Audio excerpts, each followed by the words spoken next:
Thank you, everybody. Welcome to our panel today. We're going to discuss one of the things that we've been doing for the last 5 years. We've been teaching a class called Four Horsemen of the Apocalypse. And we started out with some different ideas about how we were going to do it. So my name's Sam Walch. I'm going to start off and talk about the influences and how we put this together. And then we're going to move on and say, we're talking with Professor Wilkinson, and we'll talk a lot more about the content. And then we'll wrap it up with Professor Mancini, and then we'll have some activities with our two student assistants who are here. So this is Victoria Hill and MC Gayoso. So one of the things that we really liked about teaching this class is that we were given a lot of freedom, which doesn't always happen in most things. I mean, you could probably say you were given a set syllabus sometimes, you have to teach it a certain way. If there are multiple sections of the class, everybody has to teach it the same way. And we were really lucky that we were given a lot of freedom to kind of develop our own class. And at our university, we tend to have very small classes. For y'all, what's the largest class you guys have had? 15? 15. It all depends on the department. So, okay. Like in the speech communication department hosting this conference, 25 is average, but we don't often get over 30. Wow, we used to be advertised as small class size, and that would be 25 to 30. I have 36 in one of my classes. But we also have some mass lecture classes. Now, I got my undergraduate degree at University of Florida many years ago, and at University of Florida, you would not be uncommon to have 200-300 people jammed into a lecture hall watching a videotape that had been taped earlier of the professor. So when we taught, we had the small class size, it was great. However, there are some large, we have 140 students. So we were lucky enough to agree that they would split up and let 4 of us teach this class as a team and do a mass lecture. So we were able to go, how do you make a mass lecture fun? So I'll start with a little bit about background. Some of our primary influences, we talked about this, is that I was going to teach a class on science fiction.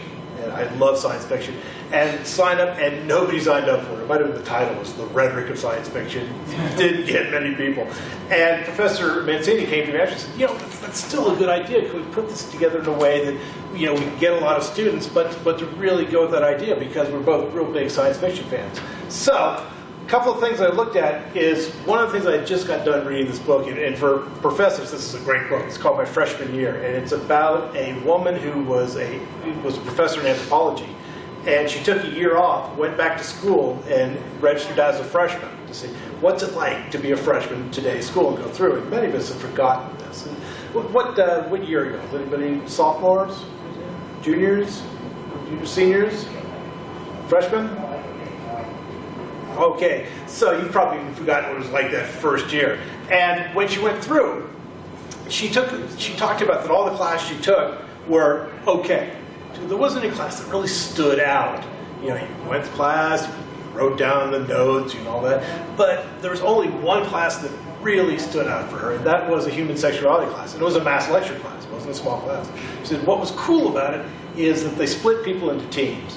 Now, if you are like me, I hate working in groups. This is probably the only group that I like working in. And most people, when you get in college, you get stuck doing group work. It's hard. It's a pain. There's always a lot of conflict and all that. So, number one, having a class that features a lot of group work, how well could you make this good? And what it was is that each group had a student assistant. And there was just a lot of mystery going on, because every day when you came to class, you really didn't know what was going to happen. The professor didn't publish, the schedule that day by day we're going to do this. He left it for mystery. And each one of the teams kind of had their own little identity. And at the end, when they had a student project due, their big final project, they kept that quiet, because they didn't want everybody to know. And there'd be announcements in class like, team number 3, we're going to meet at whatever food pantry at this time, blah blah blah. And everybody in the class went, what are they doing? So I thought that was some really great things to take from this book, the idea of that mystery and intrigue. If you could have a class where there's no guarantee of what's going to happen, it'd be the kind of class I'd like to go to. So next slide, please. Second idea that we took from is the idea of Dungeons and Dragons. Getting really old school now when I talk about this. But the idea of what's the best group work experience? And I had some friends that have been playing D&D for about 35 years, the same exact group, and they got to a part where they were writing their own scenarios, and I would sit there and watch their games, and it was nothing but intense. But I thought, here's teamwork, group work that people like, that people really like doing.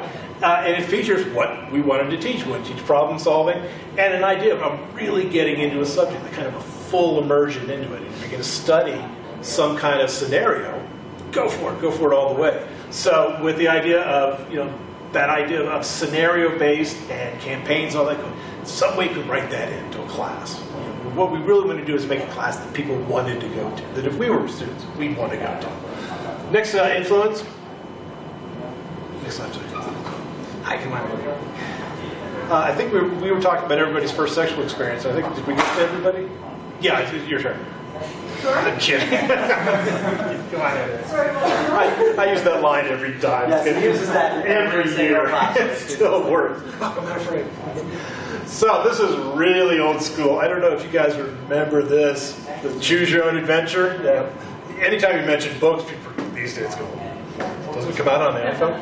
But the Choose Your Own Adventure, people don't know, it was a really cool series of books, and they're still publishing them, where you would get to the end of a chapter, it would say, do you want this to happen, do you want that to happen, and turn to page 7. Sure, the next page.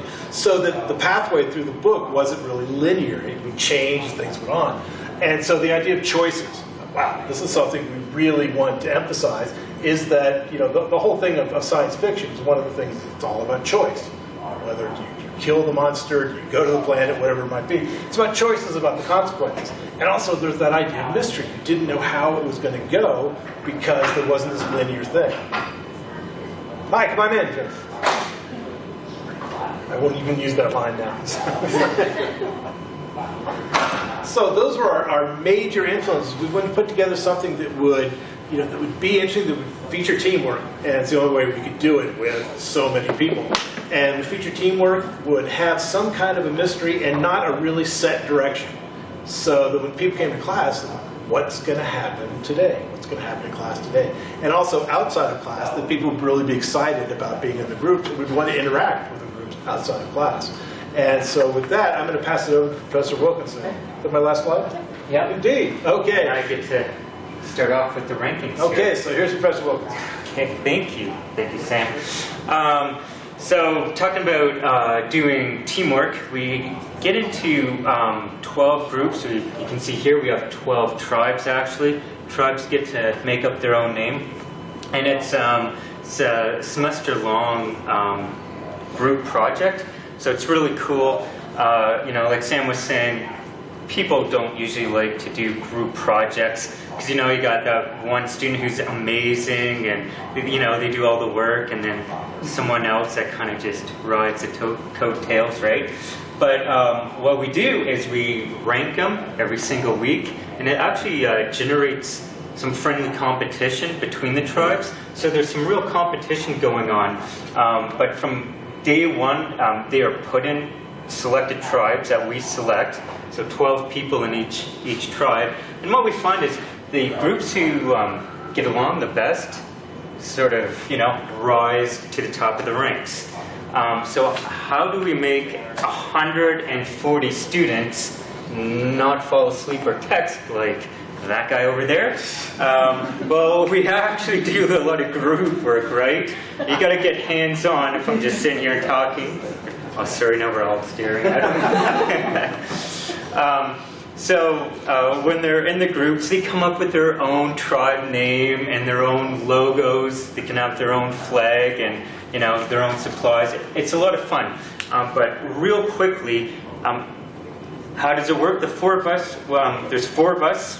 We each have our own section. And typically what we do is we show films, sometimes documentaries, but actually we usually show new films, just so students stay interested. All right, welcome. I'm glad you showed up. These are our fellows. Encouraged. Some of our students. Some of our students. I feel more encouraged now. All right. So our setup is we'll show a video. Then the next week we'll do a lecture, and I'm going to use my section as an example. So this past semester I showed this movie called Snowpiercer, and it's about a group of people on a train. And have you guys heard of like the biodome experiment done, where people try to live in the biodome? but it didn't work out so well. Everything went a mess. I know they have Biodome too. Explain your background to what you bring. Oh, okay, yeah, good point. The reason I'm discussing this is I'm actually from the science department. I'm in marine and ecological sciences. And this is an interdisciplinary course that we teach. And it's to take ideas between departments. And I'm going to talk about how, in a minute, I'm going to talk about how I took all of these ideas from the humanities and brought it over to the science department, you know, spruce up the science so people aren't falling asleep, right? No one wants to hear, you know, and the DNA has several sequences. I show videos on mangroves. And then in Apocalypse, I show cool movies like Snowpiercer, where, you know, people are getting killed. So, so the idea with the film was that they were all on this train that was like the biodome. It was sustainable. The Earth, you know, had gone into an ice age, and they could live on the train.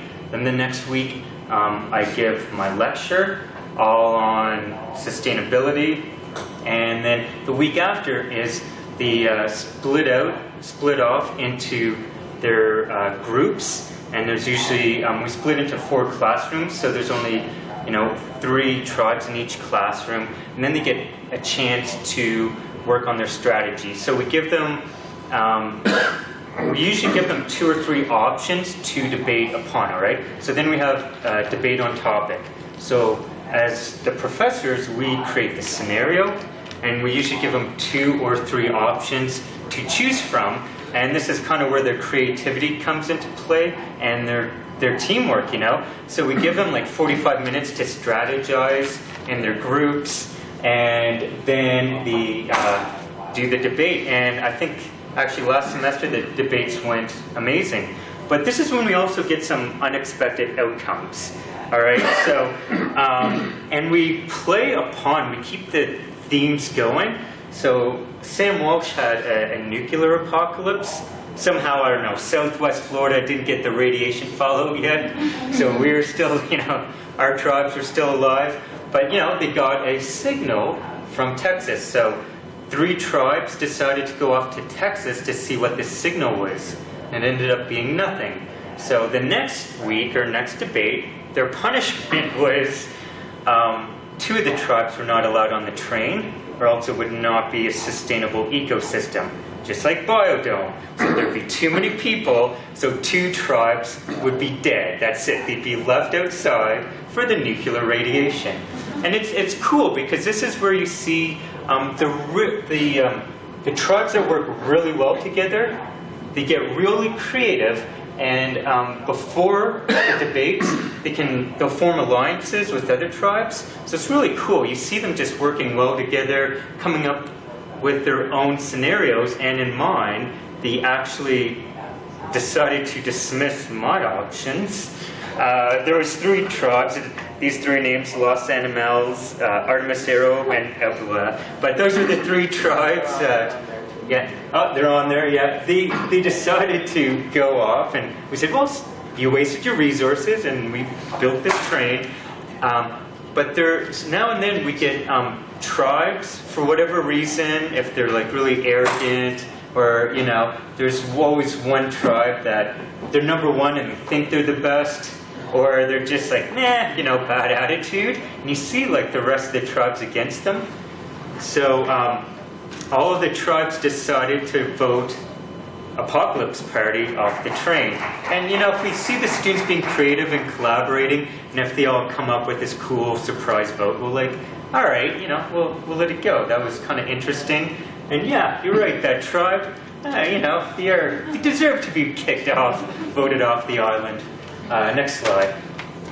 But yeah, that's the overall setup of our class. Interdisciplinary impact.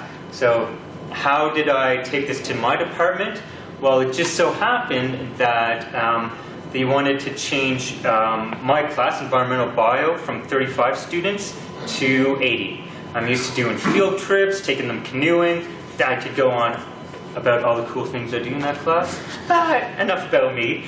So I got to redesign this class with 80 people, and I worked with 2 other people, David Green and Mary-Cecile. Next slide. So interdisciplinary impacts. So I kind of did these whispers to these other professors, like, hey, you know what we do in Apocalypse?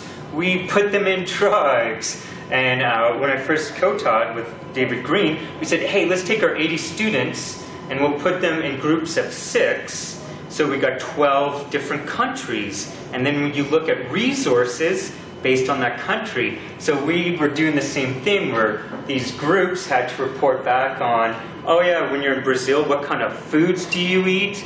You know, what do you export? What do you import? And it works for everything. You know, energy, health, you know, food and agriculture. It was cool. So, and we did podcasts and everything. So totally, it's funny because we always say they kind of ripped off Miles Mancini and Sam's ideas. So I whispered it with David Green, and then he worked with Mary-Cecile. I told Mary-Cecile about a few things, and now Mary-Cecile and I are going to publish a paper. And she's like, hey, you know, she's like, I know, we'll have a Prime Minister, Minister of Natural Resources. Anyways, these are all the roles in my environmental science class with 80 students. And how do we make everyone accountable? Each week we do an online post, and each one of the ministers has to post on their subject, all right? So for that week, if we're talking about water, say, you know, in science, if we're discussing water and farming for the week, well, the Minister of Agriculture reports on how water is used in, you know, Brazil for the farms, or in the United States for the farms. You know, how is water used for energy and transportation? Well, you guys live in Denver, right? How is water used for energy here? You guys awake? Listening? What? Dams. Okay, dams is a good one. That's the oldest form of energy. First electric plant in the world was Niagara Falls, when Thomas Edison lit up Manhattan a couple blocks. But anyone else? What's the newer form of water for energy? A lot of debate on this. Fracking. Fracking, right? With their floods a few years ago, all of that natural gas leaking out. I went by that old church taking pictures, and now I'm being like political, and I'll move on. But there's like oil on the water. What's up with that? There's just oil. I'm sorry. Okay. Is there any frackers in the room? All right. So that's how we do interdisciplinary. Thank you, folks, and let's move on. Got my political. That's actually how it goes. Wilkinson gets fired up. Can we go back to the ranking slide for a minute? I want to talk a little more about the community aspect of the course. So I do want to kind of explain where this ranking system came from. You know, the exciting part of this course is that we get to kind of geek out on things and get excited about the things that we get to teach. Obviously, you can see Wilkinson gets excited about teaching certain things that he couldn't necessarily do in some of his more traditional science classes, because when you deal with apocalyptic themes, you can take it to that extreme perspective, right? You can look at the world has been destroyed and we need to pay attention to that. So we read a book. It's a great book. I recommend it to all the students in the room, everyone in the room. It's by Ernest Cline. It's called Ready Player One. It's going to be made into a film very soon, so you'll be hearing about it. But Ready Player One spoke to, there's another co-faculty that's not here today, Eric Otto, that he also teaches the course. He has actually assigned that book a while back. And the premise is pretty simple. This idea of students, the way that their education works is everyone's immersed into this virtual reality world, right? So it's almost like the Matrix kind of thing, but it's you know, not all sleek and people fighting and things like that. It's more like a game. Everything's a game. So your studies are through this game format. And so there's this whole ranking system that goes along, very much like arcade games from the 1980s and things like that. So we thought it'd be cool to implement a ranking system in our class. You know, have the tribes be ranked, because we wanted to see what that would do to the community in the classroom. Would that, you know, would the tribes on the bottom stay on the bottom? Unfortunately, most of them usually do hang around the bottom. But we do notice that on the top, especially the top 5 tribes, there's usually a lot of movement that takes place there. There's a lot of conflict that takes place. placed there within the top 5 tribes, and there's always some type of creativity that gets thrown around by the top tribes. We also create the tribes ourselves, so we don't let students kind of make their own tribes. We do it somewhat randomly, but I've had some experience with making some little mini social experiments where I have an all-male tribe and an all-female tribe to see how that plays out. And actually last semester our all-female tribe came in 2nd place, Artemis Arrow, so we were really impressed. And the tribe that Wilkinson was describing that got kicked off the train that no one liked was Apocalypse Party, and they were the all-male tribe. They were very much disliked by just about everyone in the classroom.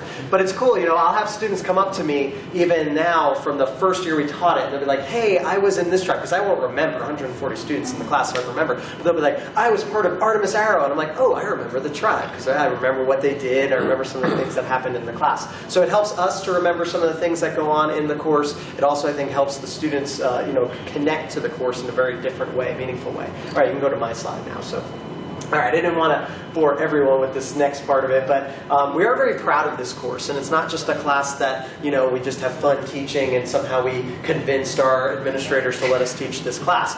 It is an award-winning class, which is really a cool thing about it. It's something that we love to teach, but it's also recognized by the university in a number of ways. So we have a general education program in the state of Florida that requires students to take a minimum amount of humanities credits, and this class goes under the humanities umbrella. So you can sign up for a traditional humanities class where maybe you're going to study great works of art, and there's nothing wrong with that, that's cool. But then you can also take art class, which counts for the same type of humanities credits, where you get to, you know, engage in these apocalyptic scenarios and scenario-based learning and all that. So we created a lot of buzz early on, so students have to take humanities anyway, and usually they're opting to take art class, which we're really proud of. We've won numerous grants as a result of the class, so we've received funding to do more research. Part of the research goes along with the next slide that's on here, which is, it's not all about just having fun, right? I know students in the room are like, oh, boring part, right? But we do ask students to write papers, and this is the area that, to be honest, many students struggle with. It's an area that we've been assessing for the last few years and trying to make improvements.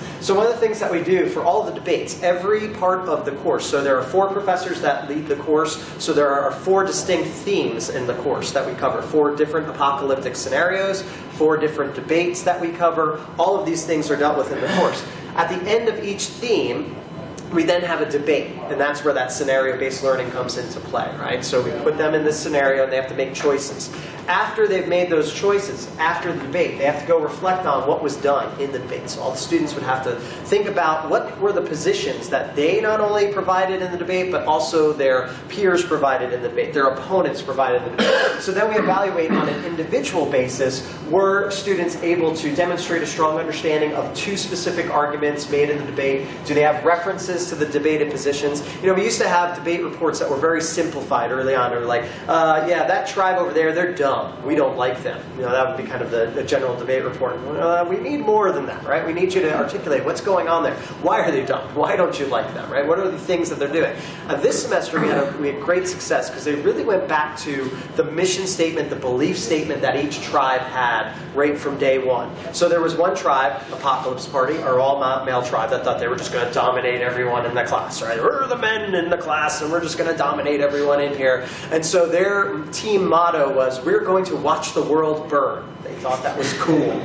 So unfortunately for them, it became the most quoted statement in every debate report. Like, we don't trust them because they just want to watch the world burn. Like, they say they want to help everyone out, but they want to watch the world burn, right? They kept on going back to that. So those mission statements, those belief statements were an integral part of this portion of the debate report. And then we want you to also successfully evaluate one of the arguments and frame it within the context of the identity. So going back to that mission statement, you know, how your tribe votes. You can't just randomly vote and say, well, we like that position. That position has to line up next to your core beliefs. So if you don't share those core beliefs, if you're not a tribe that does believe in sharing the resources with the rest of the tribes, from day one you said, we're going to keep it for ourselves. We had a tribe that had a hard time this semester because they said, we protect our own. They were all about protecting their pride. Their name was Mufasa, so they were all into the Lion King theme there, right? And so we protect our pride, which is cool. They had this kind of we're looking out for each other. But the other tribes felt like, okay, well, that doesn't include us. And so they had to re-articulate that argument throughout the semester and say, no, wait a second. We look at you as our pride. Like, you're all part of our pride. Like, if you let us on the train, that was actually their argument. Let us on the train. We're all part of the same family. We're fine with that, right? So that was part of what they had to do. But again, they had to give the context back to their identity, who they were as a people in order for it to be a successful report. So you can go on to the next one. All right, this is a fun part of the class for us. So every semester we change up the books. We start off typically with more traditional apocalyptic scenarios and novels, things like that. So Walch has used On the Beach in the past. We use Alas Babylon. 1 second after. 1 second after. So more traditional novels that look at apocalyptic scenarios. We get into more modern fare like Drowned Cities. I think, what else do we use? We used from Bachaglu. Oh, Drowned Cities and Shipbreakers. Shipbreaker. First one, Shipbreakers. Shipbreaker, yeah, Drowned Cities. So again, kind of traditional novel formats. But what we've been playing around with lately are the use of comics in the class, which, again, I just assumed, Dr. Otto and I were like, we're comic geeks, so we like reading comics. I know Walch does too. So we're excited to assign comics in the class. It's funny though, student reactions are not all like positive to that. They're like, what is this thing that you read? How do you read it? Panel to panel. So it's interesting how the medium itself sometimes requires some getting used to, right? The idea of how do you read a comic book? You know, how do you read panel to panel? I know Mary-Cecile did a whole presentation on Japanese comic books, the manga and all that, and reading it from reverse, reading the panels in a different way. So it is a different way of learning. So we learned that early on with the materials that we assigned. So we assigned these books and comic books. We also assigned films. Sometimes they're traditional films. Sometimes they're more modern films, foreign films, lots of different films that deal with apocalyptic scenarios. And then that's all the material that their students are consuming, right? They're watching the material, they're reading the material. But then we flip the script and we put it back on the students. So then it's about the debate reports. Then it's about engaging in a live debate. Let's take something that happens in Magnus or the New Dead Guardians,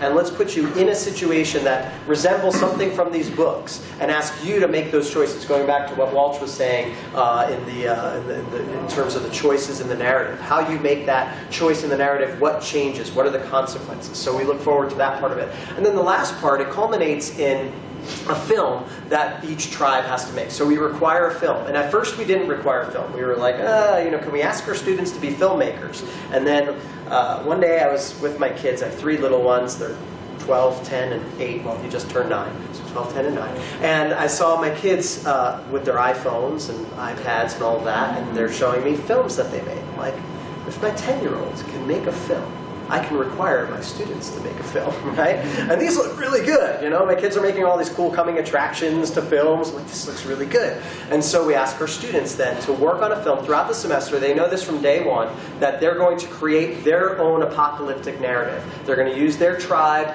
It doesn't have to use everything that we've dealt with in the course, but they can take themes that they've read about in the course. So, of course, we did the zombie stuff, and they bring in zombies, and they mix in nuclear war. And we have basically a big film festival for the final exam. Our final exam is a big film showcase where we actually give awards to the top 3, 4, I think maybe we've had 4 films at most that we've awarded. But we have this great film night, and we invite other students to come, and that usually generates even more interest in the course for the following semester. So it's a lot of fun to do the films. So anything you guys want to add before I show the next piece?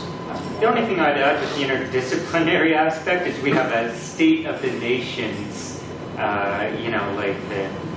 the UN coming together. So that's how we do instead of a film. Right. All the ministers get together and report between the countries. Right, and so what's nice is you see the application of this class, how you can take it to other classes. I've done it even in other classes as well, where I borrowed material from this course, because we've been working on this one the longest. So we borrow material from this course and apply it to some of the other courses to kind of structure that teamwork and that competing. I know some professors are a little hesitant about having competition in the classroom. I almost have competition in almost every single one of my classes, where I will rank students, not students, but groups, and I'll show you your rankings right from the beginning, and show you where your team stands in the class to kind of motivate you in some ways. I was one of the holdouts on that, because you have this kind of competition, people feel bad and stop trying and all that, and I completely changed my mind on that, because the first time we tried it, just seeing how even the smallest thing put into competition, people really went for it. Really And, gets people motivated. yeah, the ranking was Oh, yeah. amazing. We announced the ranking every class. Now, when we show one by one who was in 12th place to first place, I've never seen so many like students screaming and hollering in a class. It's like, calm down, people. Yeah. And the quality of people's work really went up. Right. It made the tribes all did much better when they were competing. Yeah, for sure. The competition definitely ignites that. So the next clip I'm going to show you is actually how our class works. It's a short promotional video. So the university actually got word of our course. We obviously received grants and things like that. But our PR department contacted us and said, yeah, we've heard that you have this really interesting apocalyptic course. So for a series of weeks, they came into our course and they filmed different things and they put it together in a nice promotional package. And basically the things that we've described, I wanted to show it in action so you can see how it works at Florida Gulf Coast. So And a missing colleague. and our missing colleague, Dr. Argado, you'll hear some words from this. This is Florida Gulf Coast University. It is 2022. The blackout of 2012 presented us with many challenges, and we now face another one. We know who is responsible for the global EMP attack, super intelligent robots. Welcome to the singularity, and good luck. This course is themes in the humanities course, and the theme that we focus on is apocalyptic themes in the humanities. This is a 140 student course. We have 4 professors that teach the class, and each professor takes a unit of the course where they focus on their apocalyptic themes. On day 1 of the class, we have them divided into 12 different tribes, and these are the groups of people that they're left with after the first apocalyptic scenario happens. We do breakout sessions where we have 4 scenarios. Should we let them help us out at the cost of sharing resources with the robots? They have offered to share all their digitized information with all the humans. They have to implant transmitters, receivers within us. All the tribes have to agree to this. I did an issue of robot rights, so should we consider robots to be humans? It gets students thinking about rights issues in general. What does it mean to be human and so forth? This is not a class where we're teaching you to prepare for the apocalypse, but it's really the idea that when we think about the robot apocalypse or robots becoming super powerful entities and all of a sudden they demand rights, that's not a question of, oh no, do we give robots rights? It's a question of, let's sit back and think what rights are in the first place. I think the issue we should talk about is if I'm not considered a human, would I be considered second class? I think that they should be treated as humans in the aspect that if they do something wrong, they should be punished as humans, but they shouldn't be given like the status as a human because they're not. So you're saying that like they're separate but equal, but you still want to use them as a labor force? Sam Walch, our first professor, focuses on war. Andrew Wilkinson focuses on time travel and resource issues. We're thinking we could go back in time, pre-EMP, to save the planet. So we can only send 3 people back, and the mission would be to destroy robot technology before the robots became self-aware. Our resources are being depleted. We don't have a future ahead of us. So like the option is either go back and get rid of the robots altogether or just kind of die off. Tribesmen sent back may drastically alter the present, creating worse scenarios or erode the present entirely. When we're fighting for survival and our quality of life is that low anyways, I wouldn't be afraid to risk it now. 10 no's and 2 yeses. We are not using the time machine. And Miles Mancini does the ever-popular zombie apocalypse. We think about disease and death all the time. What if a plague wipes out everyone? But not just wipes them out, changes humanity, changes society. What if the dead stop saying dead? Most of the authors will say, the creators will say, it's not really about zombies. You're missing the point if you think that the zombie story is really just about zombies. The issue that we have with the zombie narrative is ethical choices that we have to make. How do you survive? What are the rules that you follow to survive? That's always an interesting aspect of the zombie narrative. We have created robot tribes and we have created zombie tribes so that we inject different interests. And I should add that's really the focus of this course. When you're reading H.G. Wells' War of the Worlds and the aliens take over, it's a metaphor for how humans treat other humans. And so that's really what we're trying to do. When Sam Walch talks about war, is he seriously considering the EMP attack happening? Maybe to some extent, but more so he's considering, why do we have wars? We have selected 5 of the most outstanding films from our class. 12 films were submitted. Only 5 made the final cut.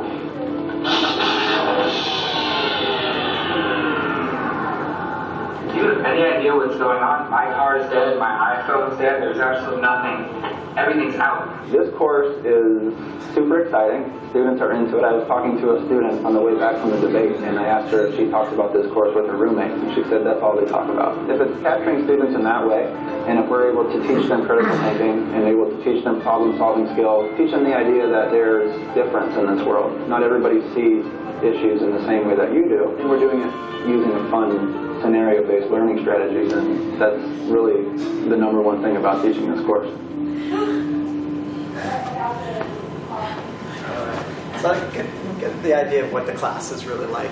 I'm going to pass things over to our course assistants who are going to ask you to participate a little bit in what our class does and then have a little activity for you.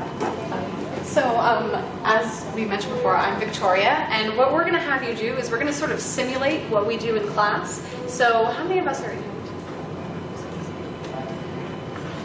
Okay, so there's about 17 of you. So why don't we break up into tribes of maybe 3-4 people? So team up maybe with people you don't know.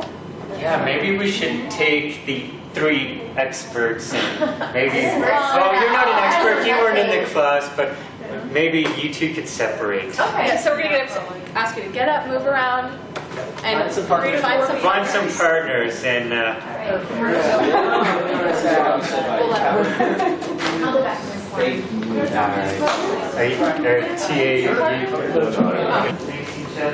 Okay, so can one person from each tribe raise your hand just so I can see how many we have? 1, 2, 3, 4, 5 tribes. Okay, perfect.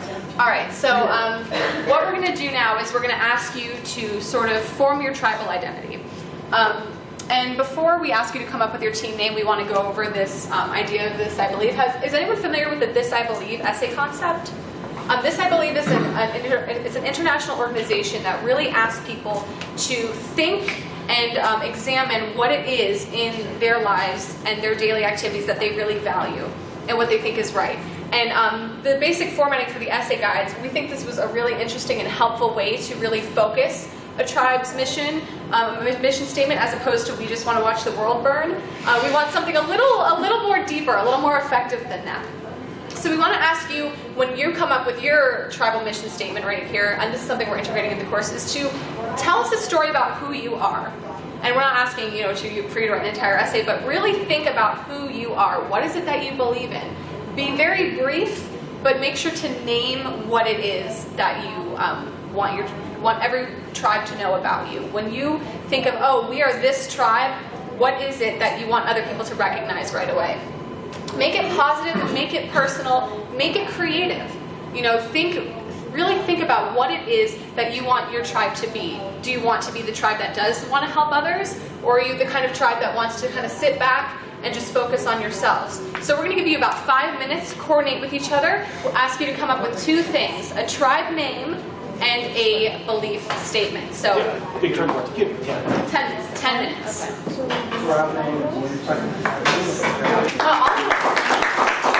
All very distinct tribes. This is great. So now that you have your tribe and your identity, what we're going to do is we're going to throw you into a scenario. So I'm going to toss it over to MC to introduce that for you. Hey, hi. So we're going to throw you into a scenario that we actually did in our class. All right, here we go. Okay, so as you heard before, we did have a scenario where all the tribes were thrown onto a train. So they were forced onto a big train. 2 of the tribes died. It was terrible. People were betrayed. All of that goes down. And people were very upset by the end of that debate. They were thinking, oh my God, are we actually dead? Do we get a grade in the class? And we just said, don't worry about it. So then the next scenario arrives. And this scenario revealed that the train, that the nuke, that everything was all fake. It was all in a computer system. So it was this computer program created by these higher sentient life forms that basically controlled humanity, forced all humanity into this weird mind game, and made us think that we were in a train, that we were in a nuke. So these robots now control humanity. And then they presented the class, they gave them a new scenario to think about, whether we should stay in this illusion, in this game, or leave. But maybe the world that we leave into is not that good, because now humans are second class. So now the robots are going to show you. Dr. Eric Otto is not here right now, but me and him actually made this film together. So please enjoy.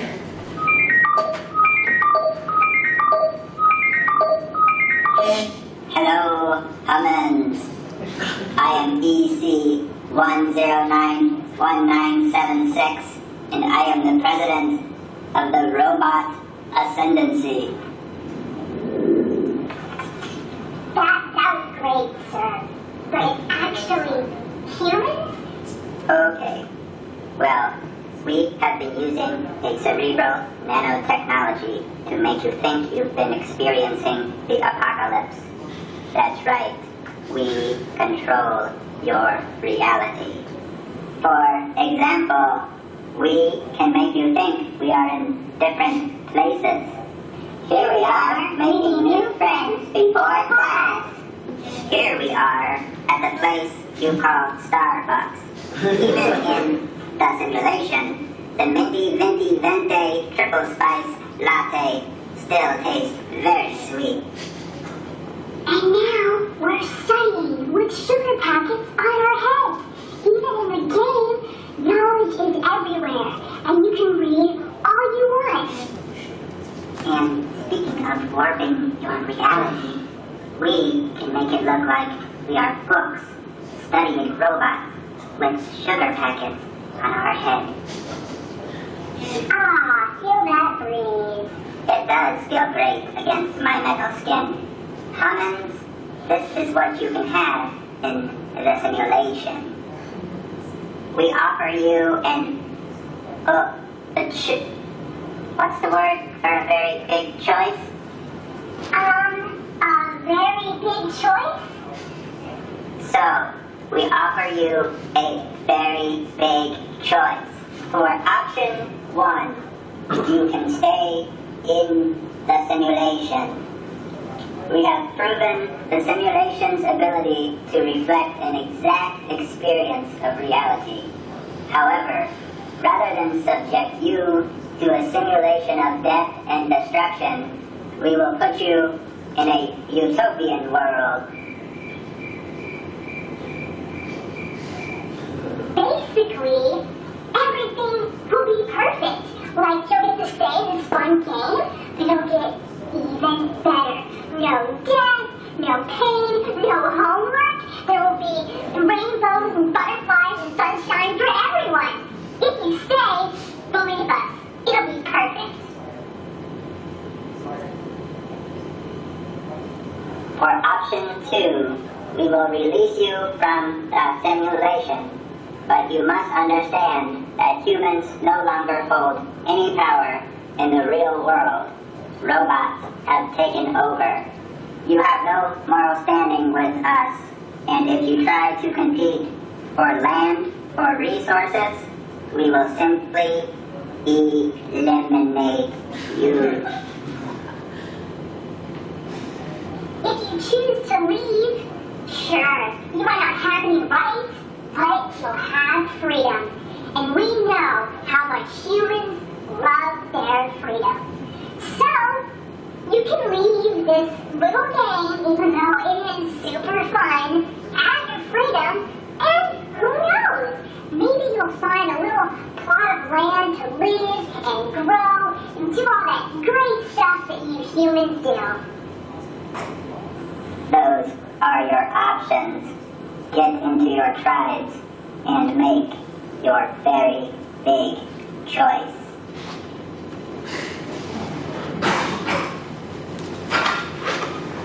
Okay, so as you heard, we have a choice to make here. We can all stay and have a utopian existence, or we can leave this game, basically, and exist in reality.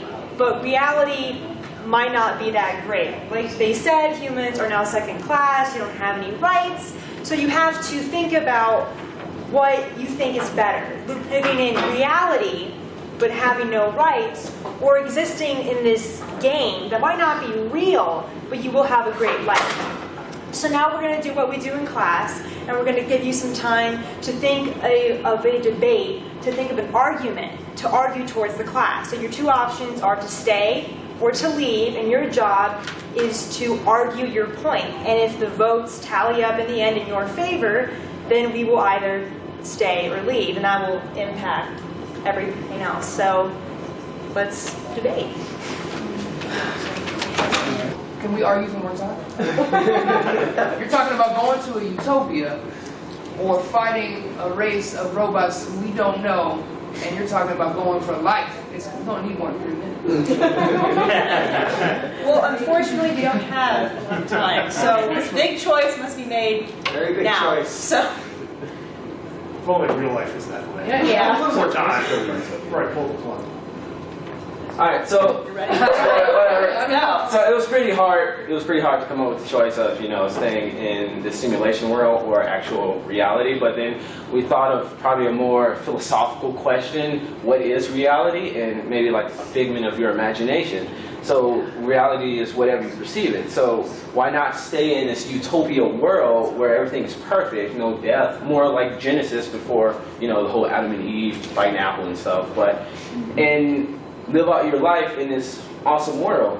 So that's more of our argument. It's like, well, reality is just whatever you perceive it. So if you're perceiving this utopia to be utopia or awesome, why not just stay in it and have no death, have no suffering, no sorrows, no pain? So, all right, cool. Nice job. Thank you. Okay, Gaia, are you prepared? Yes. I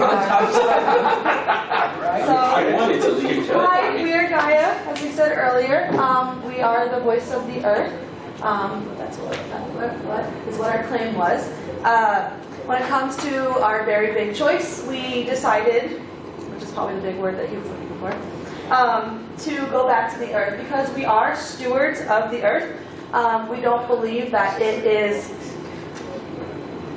right for us to sit back in a simulation while who knows what could be happening to the earth is out there. If the robots are doing good, we'll work with them and make sure the earth is going all right. If the robots are doing poorly, we're going to have to fight them, and that's how it's going to have to go.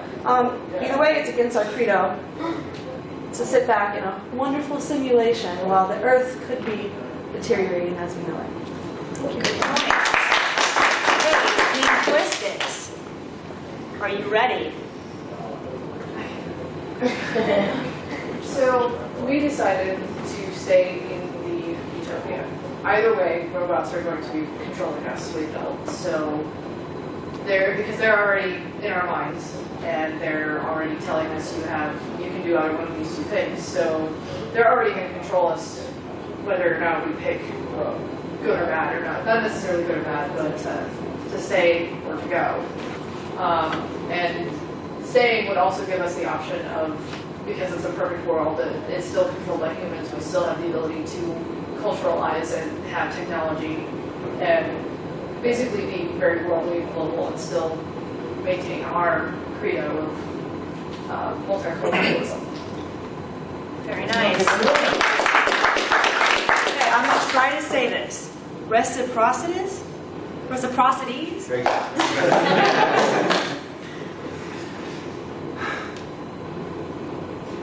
As human beings, we've always been able to overcome, adapt, and believe in ourselves. We didn't want to stay in a utopian world because, as we know, and as life taught us, perfection is unrealistic. Although we perceive things to be good, that can be boring, that can be tiring, we get frustrated because everything's just so good. We need to feel emotion. So we decided to leave that world and do what humans do and fight, overcome, or adapt to whatever the robotic rule has over us. We created it. We can overcome whatever our creation was and have a better world for human beings and maybe robotics, because maybe we'll find some way to thrive together.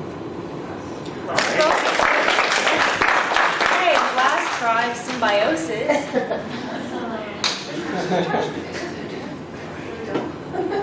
Okay, so we very quickly decided that we were the we're symbiosis, and on the basic premise that as human beings, the very first thing we strive for is autonomy. It's the last thing we give up.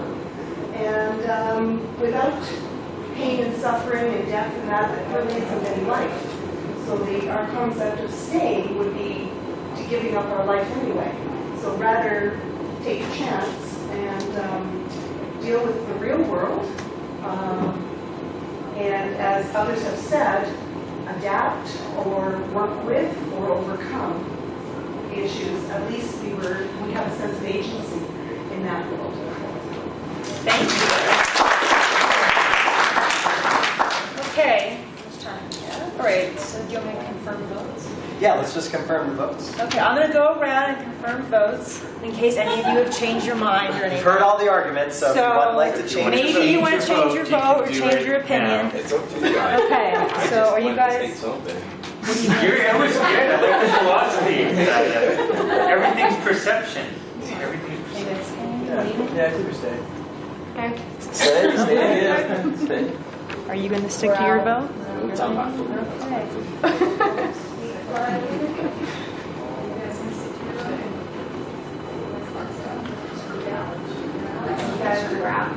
Okay, so the votes have been tallied, and we're out. So we're all going to be 3-2 vote. You're leaving the simulation. Who knows what's out there? That's awesome. Could I make a quick comment? Could you guys all transfer to FGCU for the fall? Really cool stuff. Yeah, it was really cool to see how quickly you were able to come up with some pretty cool belief statements and, kind of guiding principles for your decision making. And we never had so much variety in such a short period. Because we usually give like a whole class session to develop this, and it usually takes place over 2 or 3 weeks of the semester. So it was cool to play this in such a short amount of time.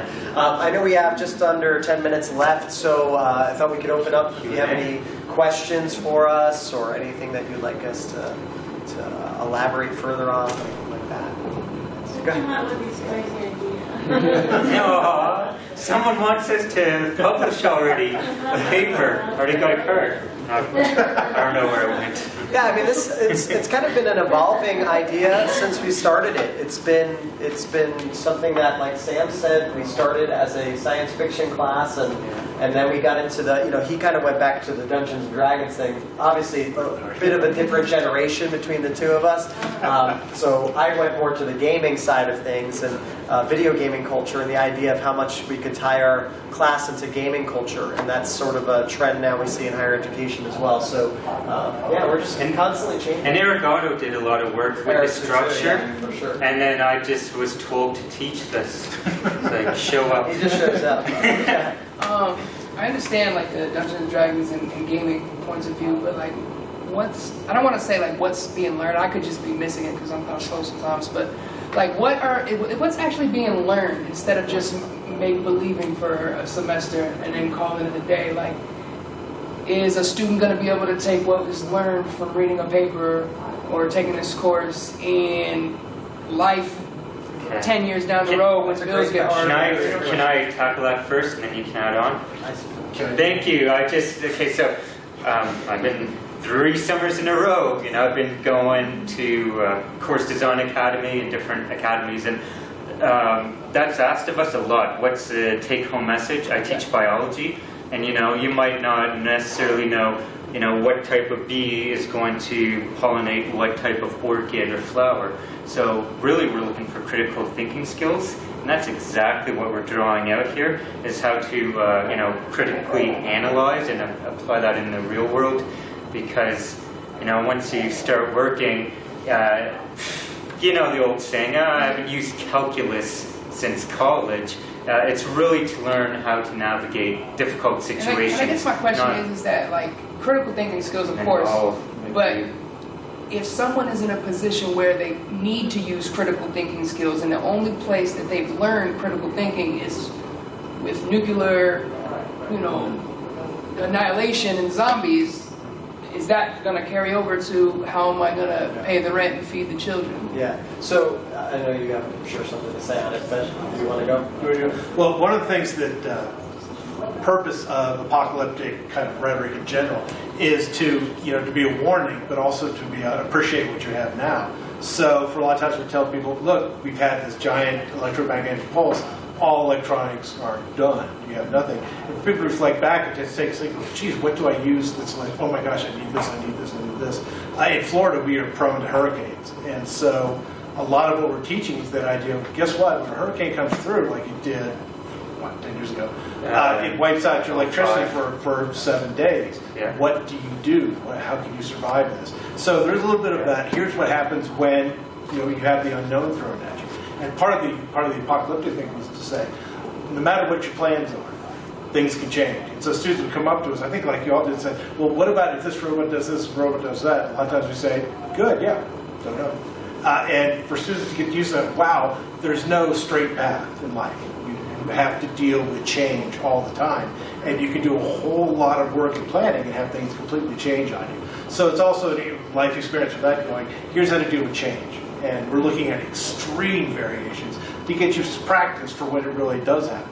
And I'll give you a practical example on that. So one of the areas that we're trying to develop more and more with this class is the cultural awareness aspect to it, because we want this identity of who you are as a people to really be developed into almost an ethnography study. Ultimately, we'd like that to be something. It's still not there yet.